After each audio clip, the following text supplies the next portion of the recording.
In Lagos, Nigeria, this is News Central. I'm Adeshawa Josh. Our top stories tonight. President Tinubu cancels military parade and nationwide broadcast to address joint National Assembly session on Democracy Day. Court strikes out motions filed by Senate President Godswill Akpabio in the case regarding suspension of Natasha Akpoti-Uduaghan. And Iran threatens to strike U.S. bases if conflict erupts over nuclear program. In business, Federal Competition and Consumer Protection Commission launches task force to tackle unsafe and substandard goods in Abuja. And in sports, FIFA and CONCACAF are in talks with Los Angeles authorities as protests over immigration raids threaten Gold Cup and Club World Cup. Details in a moment. Welcome, everyone. Tonight begins right now.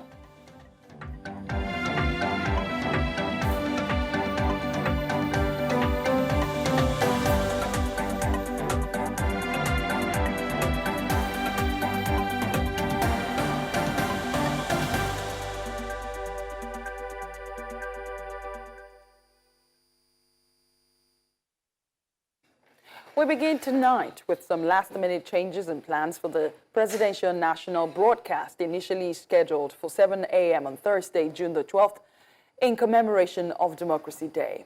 A statement by President Bola Tinubu's Director of Information and Public Relations says the president will no longer deliver the traditional televised national broadcast, but will instead address the country at a joint session of the National Assembly at 12 noon. The Democracy Day parade has also been cancelled, but a public lecture on the significance of the day will be held at the Senate House Conference Center in Abuja at 4 p.m. This year's celebration will be the third since President Tinubu took office in 2023, and despite more than 2 decades of uninterrupted civilian rule in Nigeria, critics say the country's democratic values are being systematically eroded.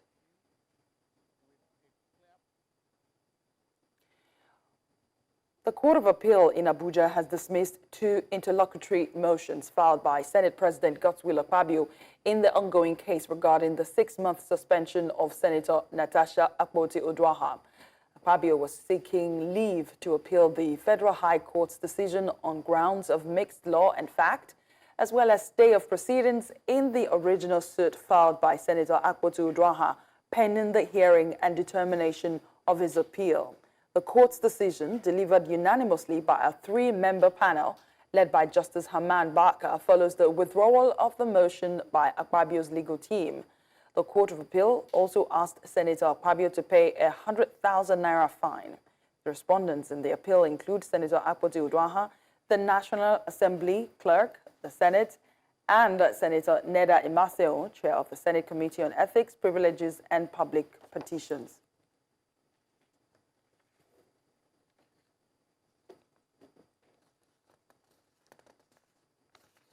In a gesture of support for education in conflict-affected regions, former presidential candidate of the Labour Party, Peter Obi, has donated laptops and printers to the government secondary school, Chibok, 11 years after the abduction of over 230 students from the school by Boko Haram terrorists.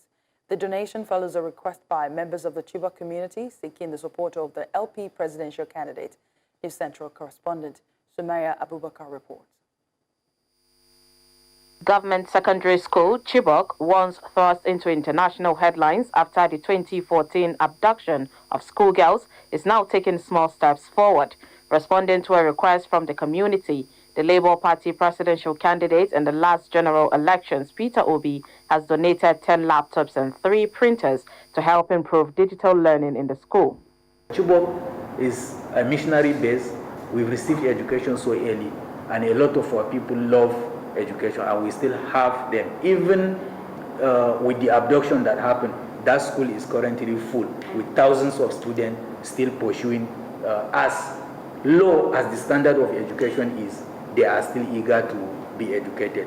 We appreciate you, and we want to assure you also that these equipment would be put to direct use by the intended beneficiaries. The former Anambra State governor emphasized the need to invest in education across the country, noting that equipping students with digital tools is key to national development. He added that he will provide solar-powered electricity for the computer lab, some equipment for the science lab, and a motorized borehole. Everybody has spoken here has spoken about benevolence. I don't think that is the case. We have children in school. We need to invest in them. Education is not an expense. It's an investment for a better society. And if we believe in a better society, we must invest in them. Peter Obi's donation may be modest, but for Chibok, it is a reminder that the world has not forgotten them. The community says that the support is helping to rebuild confidence in education one step at a time. In Abuja, for News Central, Sumaya Abubakar. The sole administrator of Rivers State, Vice Admiral Ibokete, retired, has accused state officials of refusing to cooperate with the new administration, noting that it has hampered the comprehensive planning of the budget for the 2025 fiscal year. Ibas, while appearing before the House of Representatives ad hoc committee overseeing the affairs of the state, presented a detailed breakdown of the state's proposed budget. News Central correspondent Idong Joseph reports. The Rivers State Sole Administrator's appearance, this time before the House of Representatives ad hoc committee, overseeing the state affairs, focused on the 1.48 trillion naira 2025 budget proposal, a document recently forwarded by President Bola Tinubu to both chambers of the National Assembly. The total revenue projected for the 2025 fiscal year is 1.4 trillion naira. As of May 2025, total revenue inflows were 597.14 billion naira, which is only about 4% less than our projection. The total expenditure planned for 2025 is 1.48 trillion naira. Vice Admiral Ibas expressed optimism about the social and economic benefits the budget can deliver to the people of Rivers State, saying that the proposal accounts for regular expenditures made in the first quarter before the declaration of the emergency rule. He, however, accused some state officials of withholding vital financial data, making it difficult to provide a comprehensive account of the state first quarter spending. Regrettably, some state officials withheld critical information required to ensure a more complete capture of those expenditures at the time of submission of the budget estimates.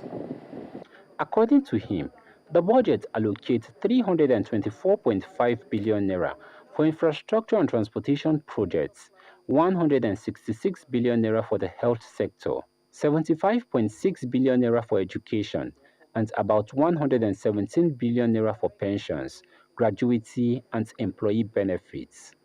In response, the chairman of the committee reaffirms the parliament's commitment to supporting peace and development efforts in Rivers States. This committee is committed to working with you to restoring stability, peace, growth and development in Rivers State. As lawmakers continue to scrutinize the proposal, the committee is expected to commence budget defense sessions with relevant state officials in the coming weeks. In Abuja for News Central, Idong Joseph. It's been 2 years since the inauguration of the 10th National Assembly, and while several reforms and structural improvements have been made, the period has also witnessed a significant wave of defections, mostly from opposition parties to the ruling party, as concerns are raised about its implication for Nigeria's democracy. Our correspondent takes a closer look at the number and thoughts of lawmakers.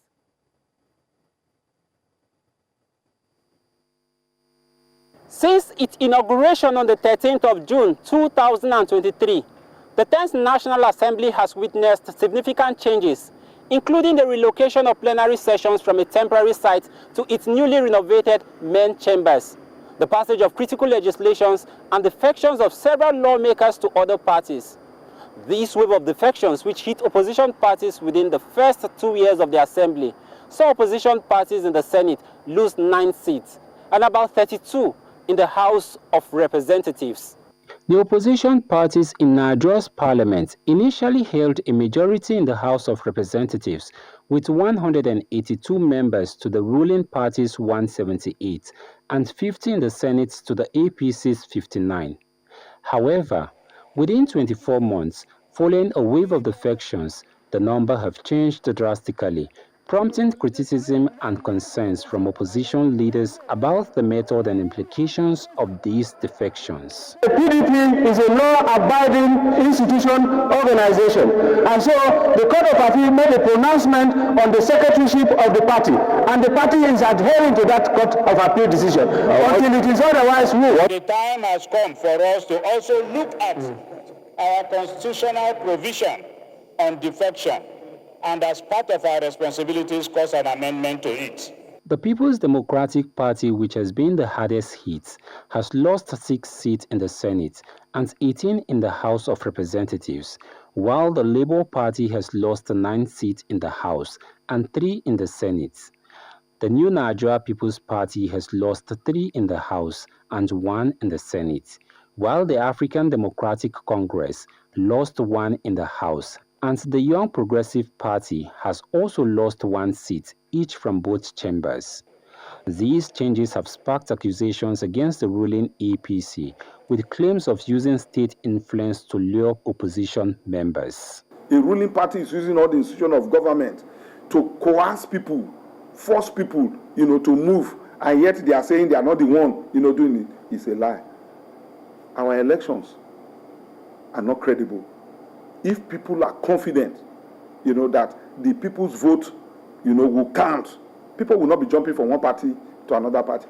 While the opposition accuses the APC of suppressing dissenting voices, the ruling party argues that the defections reflects confidence in government's performance and a growing alignment with its policies. The ruling party people, they are too many, and they are not giving room, to oppositions, to talk. When there's progress in the sense that the economy is beginning to thrive, things are beginning to work, we're paying up our debts, we're credit worthy and all that, it's a good sign of democracy, So I think for me, I think it's a welcome development, and we're still hoping for more of them. Despite being the hardest hit, the PDP gains 2 new members in the House of Representatives, while the All Progressive Grant Alliance also gains 1 member. Meanwhile, ABGA and the Social Democratic Party have retained all their members in both chambers.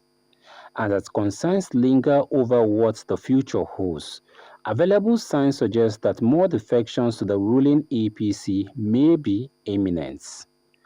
In Abuja for News Central.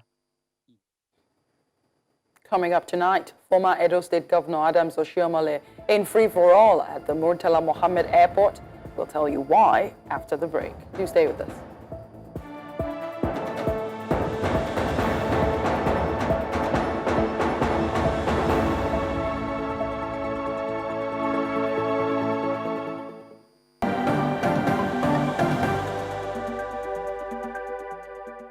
Welcome back. You're watching Tonight on News Central. I'm Adeshawa Josh. A reminder of our top stories.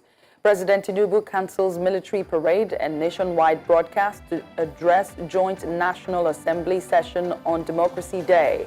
Court strikes out motions filed by Senate President Godswill Akpabio in the case regarding suspension of Natasha Akpoti-Uduaghan.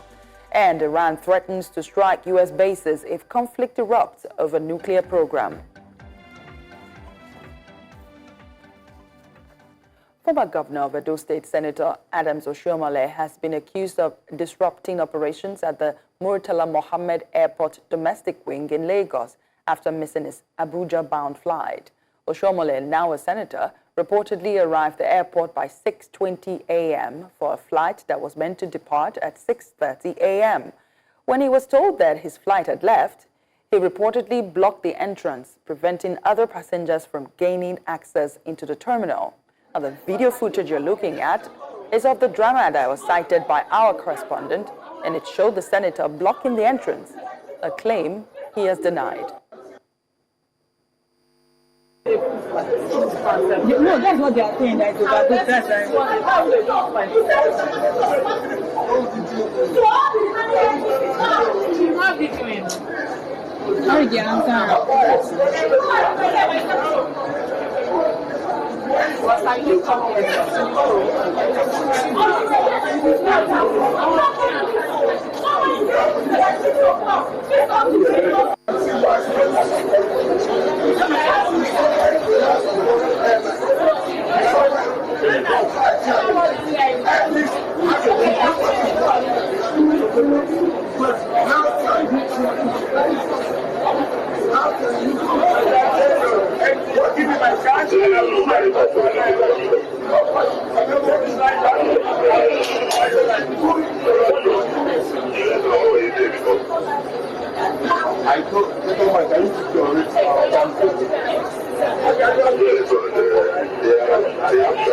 Tanker laden with petroleum product has fallen and exploded on the Lagos-Ibadan Expressway.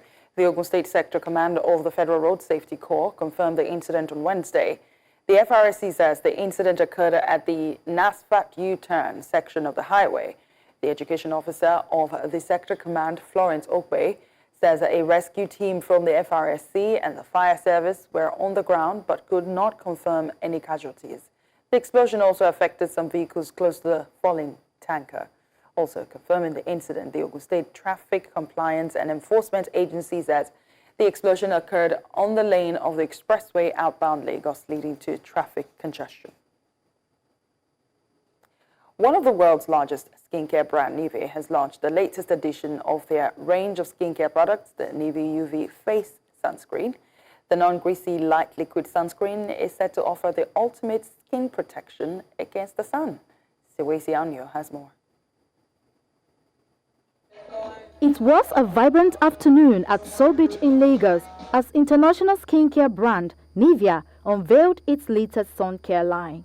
Guests showed up in beach chic outfits, enjoying games, music, and hands-on product trials in a lively tropical atmosphere.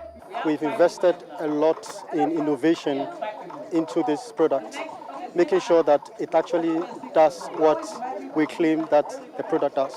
So, for instance, we're calling out non-greasy. That's actually a fact. When you apply the product on your skin, it doesn't leave any greasy mark. We say it has a mattifying effect, and indeed there's no shiny effect after.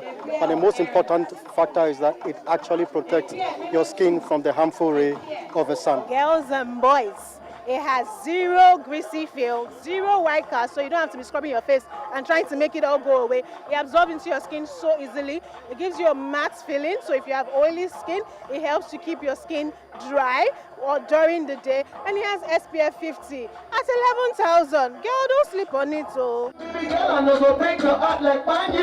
But beyond the fun, there was a serious message, raising awareness about sun safety and everyday skin protection. This product has buckets of potential. For us, our key focus is educating Nigerians on the need for sunscreen. A lot of Nigerians think that they don't need sunscreen because black don't crack, but the truth is that melanin-rich skin is still exposed and is still susceptible to the effects of the sunscreen, and that's our focus, is making sure that consumers know that they need sunscreen every single day so they can prevent the effects of the sun exposure.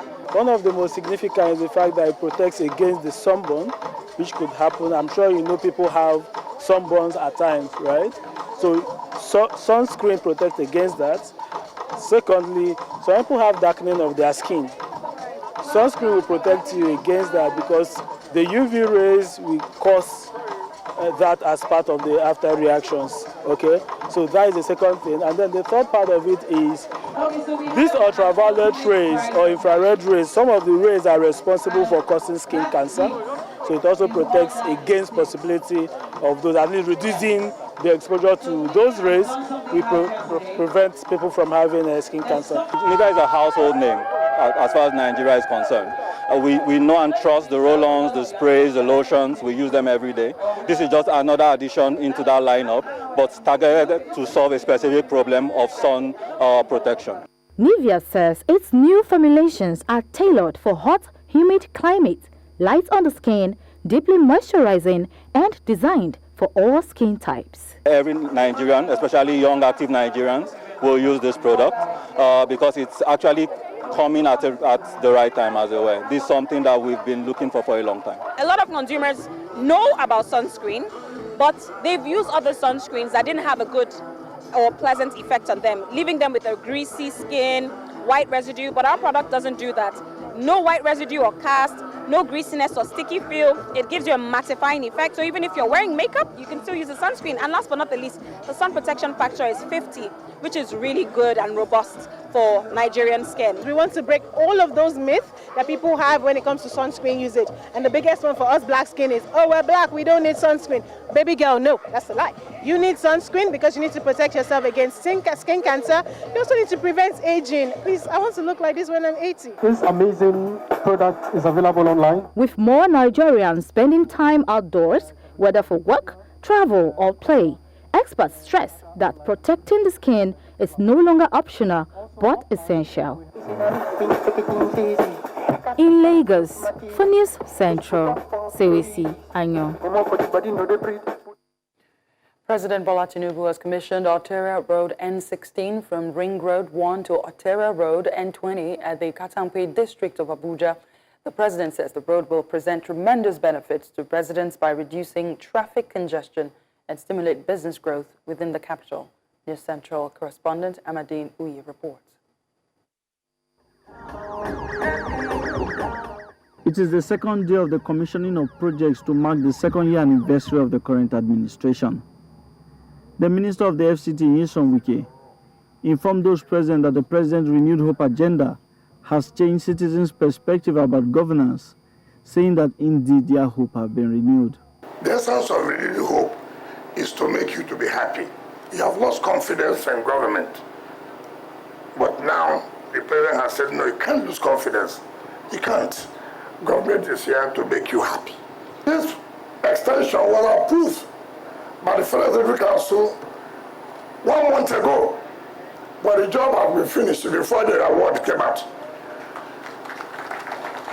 That tells you confidence that yes, they will be paid. Wike took a dig at the proposed political coalition by aggrieved opposition politicians, saying that proof of the president's performance has already sealed their fate. Your good work has killed coalition.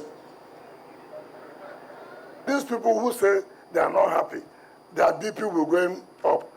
By Friday, we will go to Apo, 15-kilometer road to Wasa. By Monday, we'll be N5 life camp. By Tuesday, I not care for that. So they won't know what to do. Coalition is bound to fail, and it has failed. President Bola Tinubu, while giving his keynote speech ahead of the commissioning, says that the project proves his administration's resolve to provide infrastructure to the capital. This project represents more than a stretch of asphalt. It affirms our commitment to urban transformation under our Renew Hope agenda. He says that the road will provide tremendous benefits to residents across the FCT. This road will ease traffic, congestion around central Abuja, and improved connectivity to developing districts such as Katampe and Jahi and Mabush. It will stimulate housing and business growth while serving as a foundation for future city integration. President Tinubu also took a subtle dig at the FCT minister, saying that he is welcome to join the ruling All Progressives Congress. Nyesom Wike is not a member of my party, not yet. Not yet. But the day he changes his mind and registered with Progressive, we will welcome him. The Arterial Road N16 from the Ring Road 1 to the Arterial Road N20 and other roads in the Katampe district is the second among 17 projects expected to be commissioned by the president. In Abuja for News Central, I am Amadine Uhi. Still ahead tonight, Los Angeles unrest escalates as city imposes curfew. Details of this and more after the break. Do stay with us.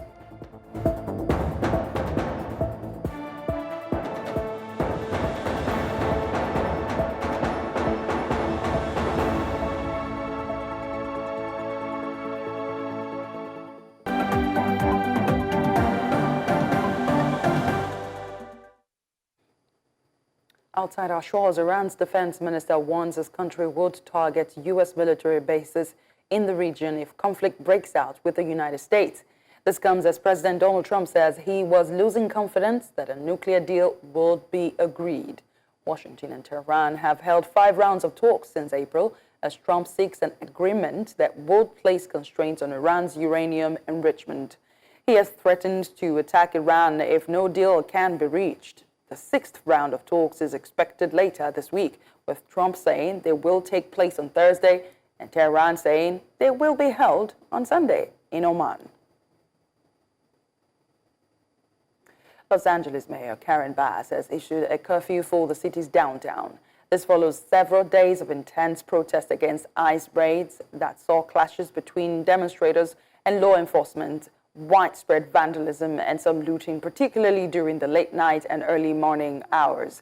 The curfew began at 8 p.m. local time on Tuesday and lasted until 6 a.m. local time on Wednesday and applied to a 1 square mile area in downtown. The 18th Conference of States Parties to the Convention on the Rights of Persons with Disabilities enters its 2nd day. The session is focused on the importance of involving people with disabilities in decision-making processes, with discussions emphasizing that people with disabilities must be seen, respected, and heard as leaders and not just as an afterthought. The COSP18 opened on Tuesday at the United Nations headquarters in New York with delegates from around the world.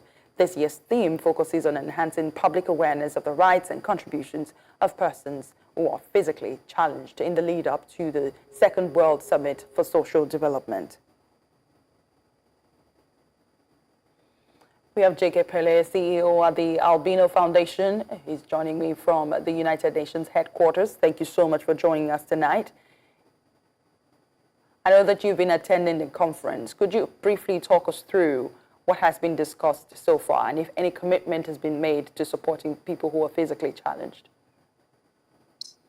I think the whole effort has been focused on socio-political situation of persons with disability as well as socio-economical. And so we're saying that persons with disability should be given their right to participate, whether it's in election or economic development or nation building. The focus has been on looking at the skill sets of persons with disability and people that have really made some valuable contribution in either in economic sector, political sector, as well as social sector. And the focus actually spotlights on social development, inclusive social development of countries that have signed on to the CRPD, and eventually compelling those countries to produce a framework that will provide interventions for persons with disability, not from a handout perspective, but from a inclusive participation in terms of decision making and empowerment. So issues like self-employment, issues like the employment of persons with disability in the workspace. The effort is geared at ensuring that the workspace is inclusive enough to accommodate persons with disability. So you're talking about access to offices, access to areas where persons with disability can work freely. And then the issue of discrimination of persons with disability by those without disability is also on the table. Jake, there are a number of, go ahead. Yeah, on a country level and on a policy level, and as a Nigerian, how do you think these discussions will shape policy or even social development initiatives? It's been 18 years, no, since this conference has been going on. Every year, they come together to talk about what needs to be done. Would you say we're making progress in Nigeria and perhaps even in Africa?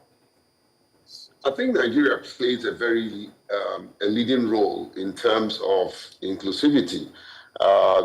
We have a very robust best global practice framework that many organizations like ours and several other organizations and some government agencies have produced.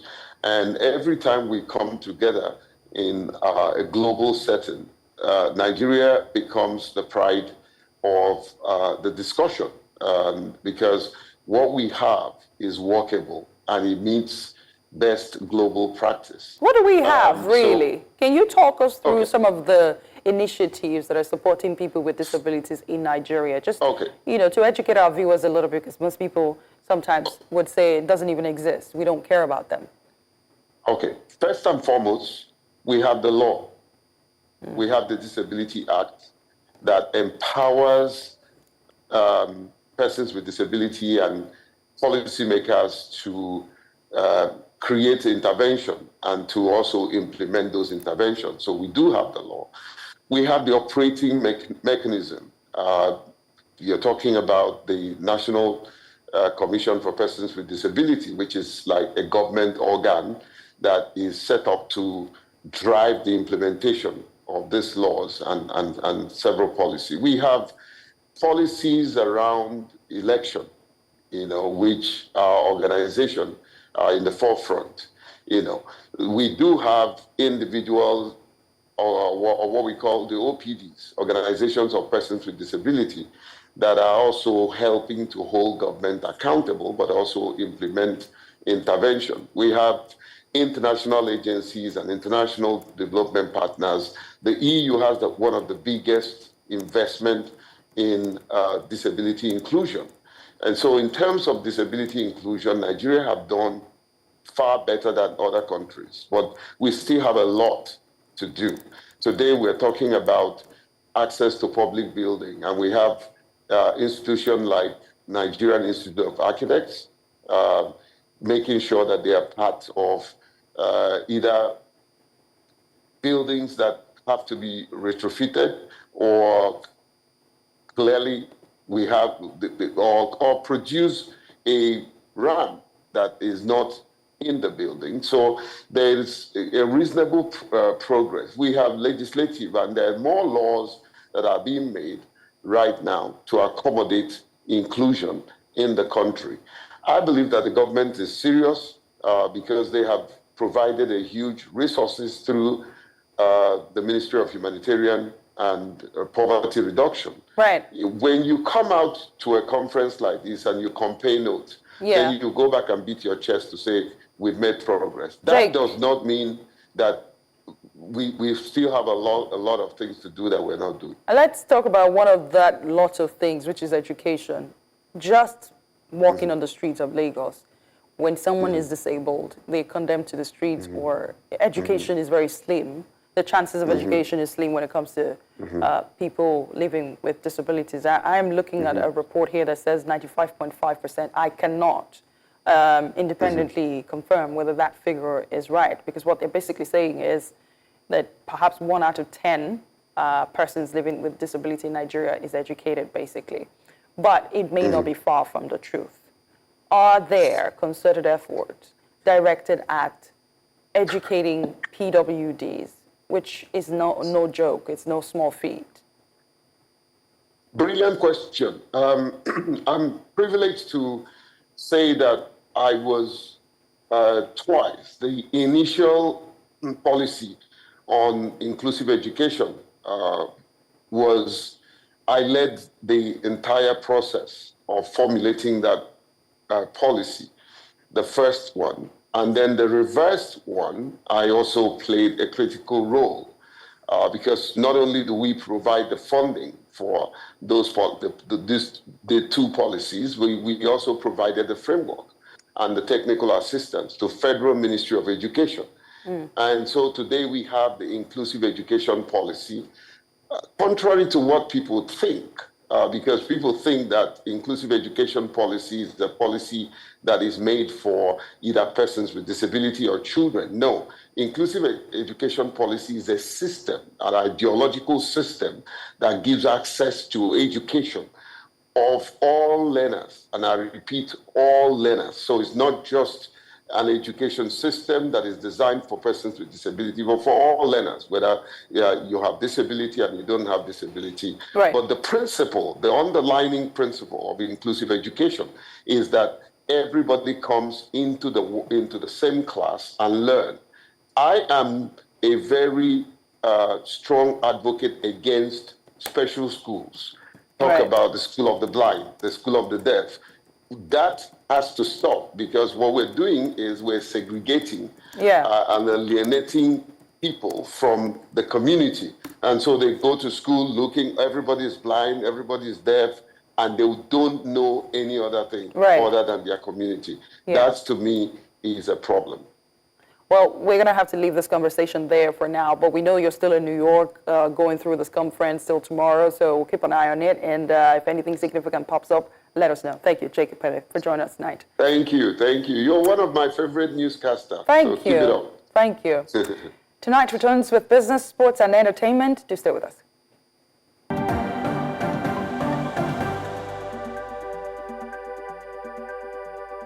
Welcome back. Perpetua joins me now with the latest in business news. Perpetua, what do we have tonight? Well, there is a lot happening, but the first story will be about the FCCPC having a task force just to address the sale of unsafe products. You'll get to know details of that and more after this time out.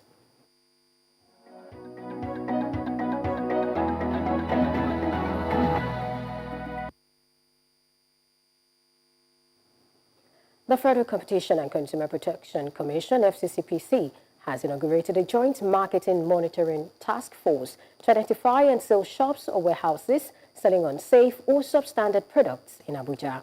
The task force includes FCCPC officials and representatives from Wuse Utako Garuki International and Garuki Modern Markets. FCCPC's Director of Surveillance, Boladale Adeyinka, emphasized the agency's commitment to consumer safety and market integrity as it urged the public to report violations. This follows FCCPC's April 15 raid of Utako Market, where shops were short for rebagging local rice as foreign brands.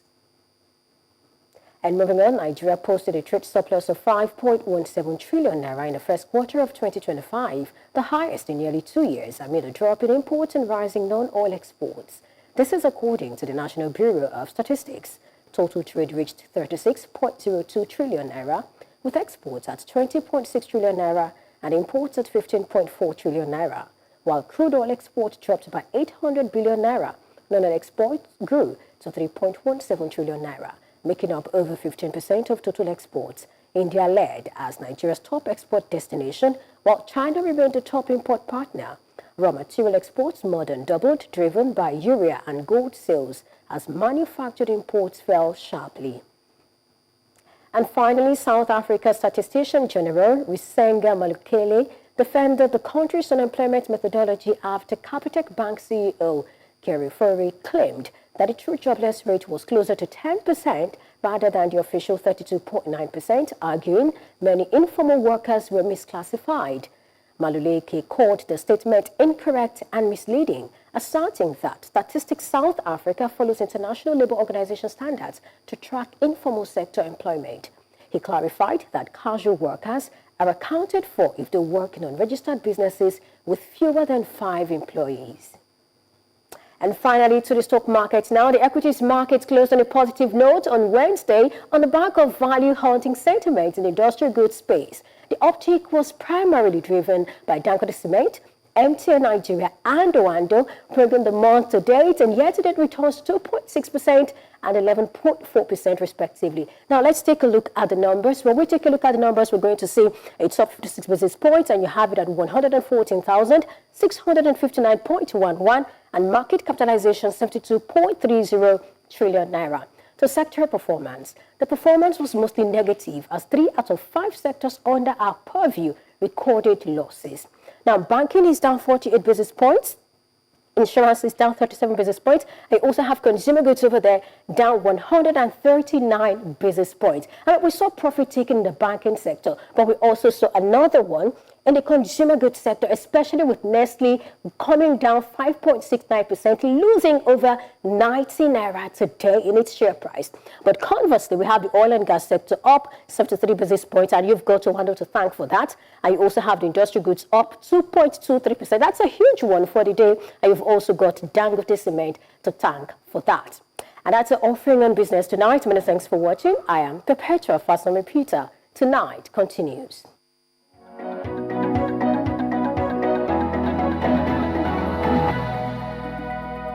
Tunde Koike has the latest on the Gold Cup and more stories today. Well, CONCACAF, that's the football governing body for North America, and FIFA are running scared that the ongoing protests in Los Angeles might affect their tournaments. We'll be talking about all this and much more after the break.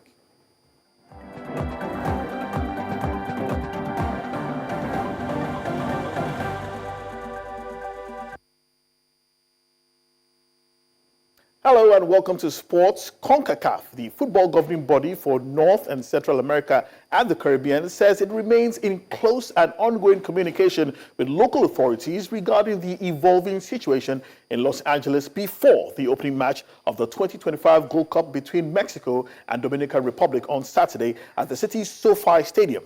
Protests in LA have entered a 5th day with hundreds of arrests over U.S. President Donald Trump's immigration raids.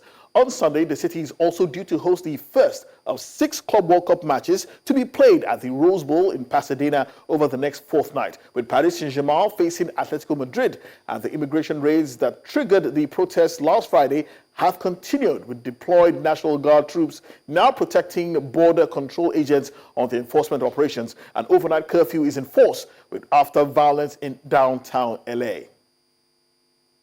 And here in Nigeria, the chairman of the National Sports Commission, Shehu Diko, has reiterated the importance of the National Institute for Sports in the actualization of the Commission's vision to reset, reform, and relaunch Nigerian sports. Diko spoke while welcoming the newly appointed Director General of the NIS, Philip Shwaibu, to the National Sports Commission headquarters.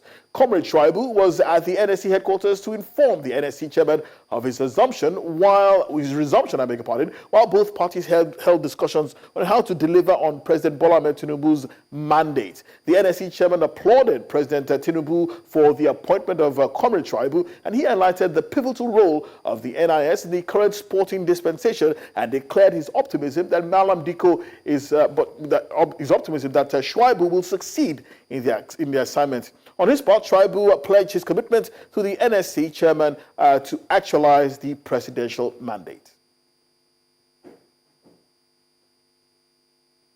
This kind of movement to just do on-the-spot assessment, and most importantly to see the chairman of Nigerian Sports, the National Sports Commission chairman, and also to inform them of my resumption. But why I'm here is not to give any notice, to just surprise everybody, and I just want to see for myself how it is and how the place is being kept. The Athletics Federation of Nigeria has successfully concluded its Southeast and Northwest zonal elections held on Wednesday at the media center of the Moshood Abiola National Stadium in Abuja. Festus Okorie emerged unopposed in the Southeast zone, clinching the position with a unanimous 4-0 vote. In the Northwest, Abubakar Ladan Zurmi secured a commanding 5-1 victory over Honorable Sunday Adeleye of Kaduna State to earn the seat on the AFN Executive Board. On Monday, the National Association of Women in Sports also elected Olympic silver medalist Fatima Yusuf Olukoju as its representative on the board. With the conclusion of the zonal and representative elections, the presidential polls will come up on Friday with delegates already in Abuja. Incumbent President Tonobok Okowa is running for re-election. And that's all we have on sports. It's back to you, Adeshewa.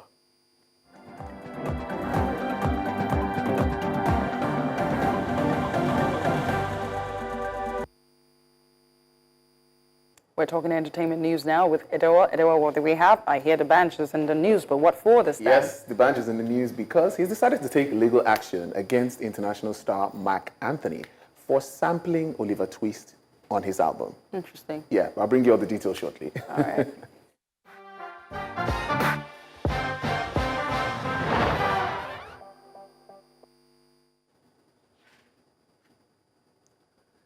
Afrobeat star D'banj has revealed that his legal team is addressing the unauthorized use of his 2012 hit Oliver Twist by American singer Mark Anthony. In an interview on Adeshope Live, D'banj shared that Anthony's 2024 album, Nivea, featured a lead single that heavily samples Oliver Twist without prior clearance. While D'banj expressed admiration for Mark Anthony and pride to be and have that global reach of Afrobeat, he emphasized the importance of handling the matter legally. The incident has sparked conversations online and discussions about music, copyright, and the growing international influence of Afrobeats. All right, so Adeshewa, looking at the situation, D'banj was excited at first that Mark Anthony used his sound, but then again, it's money we're talking about. You can't do that without taking permission. That's why this is all coming up today, right now. I mean, you know what? The industry is coming of age. When you realize that your work is your work, you put a price on it. Mm-hmm. You realize how important your art is. Yeah. And you realize and you decide whoever uses it, whether it is here or there, yeah, it is still my work, and this is how I want for it. Mm-hmm. Okay, so. Yes, you're excited at first as someone you look up to or you're excited about using it. And then you're like, no, you got to pay for that. So I guess that's what's going on here. And the fact that Mark Anthony is not denying it and he's willing to talk, that's respect also. True. Saying, I give you the respect, it's your stuff, and let's talk money, how much you want for it. I'm sure D'banj is already happy about how much he's going to make. Well, let's talk about some other thing quite interesting. R. Kelly's legal team is seeking his release to home detention after alleging a murder-for-hire plot involving prison officials at the North Carolina facility. The 58-year-old singer serving a 30-year sentence for sex trafficking and racketeering claims through his attorneys that federal officers enlisted Iron Brotherhood inmate Mikkel Stein to kill him in exchange for early release due to terminal illness. Stein reportedly revealed the plan to Kelly after backing out, prompting the emergency motion. The Bureau of Prisons has declined to comment, whilst Kelly's team calls for court intervention and public attention to ensure his safety. All right, well, that's all we have on entertainment tonight. Thanks, Adewa. No problem.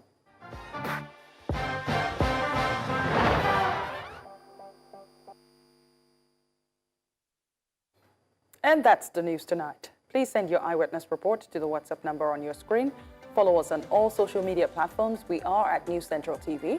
You can watch News Central live on DSTV channel 422, GoTV channel 23, StarTimes channel 274, AVO TV, and YouTube. Thanks a lot for watching. I'm Adeshewa Josh. I'll see you around.